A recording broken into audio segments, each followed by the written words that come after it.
اور اگر تم عورتوں کو ان کے پاس جانے یا ان کا مہر مقرر کرنے سے پہلے طلاق دے دو تو تم پر کچھ گناہ نہیں، ہاں ان کو دستور کے مطابق کچھ خرچ ضرور دو، یعنی مقدور والا اپنے مقدور کے مطابق دے اور تنگ دست اپنی حیثیت کے مطابق۔ نیک لوگوں پر یہ ایک طرح کا حق ہے۔ اور اگر تم عورتوں کو ان کے پاس جانے سے پہلے طلاق دے دو لیکن مہر مقرر کر چکے ہو تو آدھا مہر دینا ہوگا۔ ہاں اگر عورتیں مہر بخش دیں یا مرد جن کے ہاتھ میں عقد نکاح ہے اپنا حق چھوڑ دیں اور پورا مہر دے دیں تو ان کو اختیار ہے۔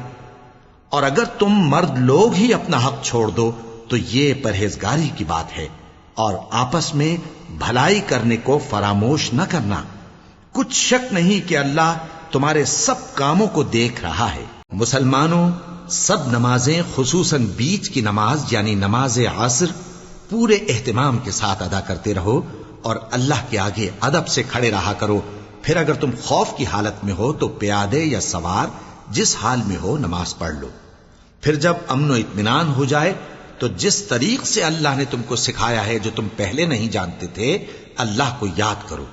اور جو لوگ تم میں سے مر جائیں اور عورتیں چھوڑ جائیں وہ اپنی عورتوں کے حق میں وصیت کر جائیں کہ ان کو 1 سال تک خرچ دیا جائے اور گھر سے نہ نکالی جائیں۔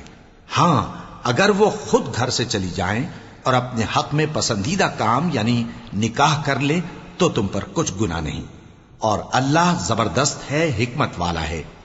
اور مطلقہ عورتوں کو بھی دستور کے مطابق نان و نفقہ دینا چاہیے، پرہیزگاروں پر یہ بھی حق ہے۔ اسی طرح اللہ اپنے احکام تمہارے لیے بیان فرماتا ہے تاکہ تم سمجھو۔ بھلا تم نے ان لوگوں کو نہیں دیکھا جو شمار میں ہزاروں ہی تھے اور موت کے ڈر سے اپنے گھروں سے نکل بھاگے تھے؟ تو اللہ نے ان کو حکم دیا کہ مر جاؤ، پھر ان کو زندہ بھی کر دیا۔ کچھ شک نہیں کہ اللہ لوگوں پر مہربانی رکھتا ہے، لیکن اکثر لوگ شکر نہیں کرتے۔ اور مسلمانوں، اللہ کی راہ میں جہاد کرو اور جان رکھو کہ اللہ سب کچھ سنتا ہے، سب کچھ جانتا ہے۔ کون ہے کہ اللہ کو قرض حسنہ دے کہ وہ اس کے بدلے اس کو کئی گنا زیادہ دے گا؟ اور اللہ ہی روزی کو تنگ کرتا اور وہی اسے کشادہ کرتا ہے، اور تم اسی کی طرف لوٹ کر جاؤ گے۔ بھلا تم نے بنی اسرائیل کی ایک جماعت کو نہیں دیکھا جس نے موسیٰ کے بعد اپنے پیغمبر سے کہا کہ آپ ہمارے لیے ایک بادشاہ مقرر کر دیں تاکہ ہم اللہ کی راہ میں جہاد کریں؟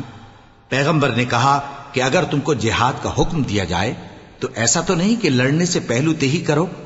وہ کہنے لگے کہ ہم اللہ کی راہ میں کیوں نہ لڑیں گے جبکہ ہم وطن سے خارج اور بال بچوں سے جدا کر دیے گئے۔ پھر جب ان کو جہاد کا حکم دیا گیا تو چند اشخاص کے سوا سب پھر گئے، اور اللہ ظالموں سے خوب واقف ہے۔ اور پیغمبر نے ان سے یہ بھی کہا کہ اللہ نے تم پر طالوت کو بادشاہ مقرر فرمایا ہے۔ وہ بولے کہ اسے ہم پر بادشاہی کا حق کیوں کر ہو سکتا ہے؟ اس سے بڑھ کر بادشاہی کے مستحق تو ہم ہیں، اور اس کے پاس تو بہت سی دولت بھی نہیں۔ پیغمبر نے کہا کہ اللہ نے اس کو تم پر فضیلت دی ہے اور بادشاہی کے لیے منتخب فرمایا ہے۔ اس نے اسے علم بھی بہت سا بخشا ہے اور تن و توش بھی بڑا عطا کیا ہے، اور اللہ کو اختیار ہے جسے چاہے بادشاہی بخشے، وہ بڑا کشائش والا ہے، دانا ہے۔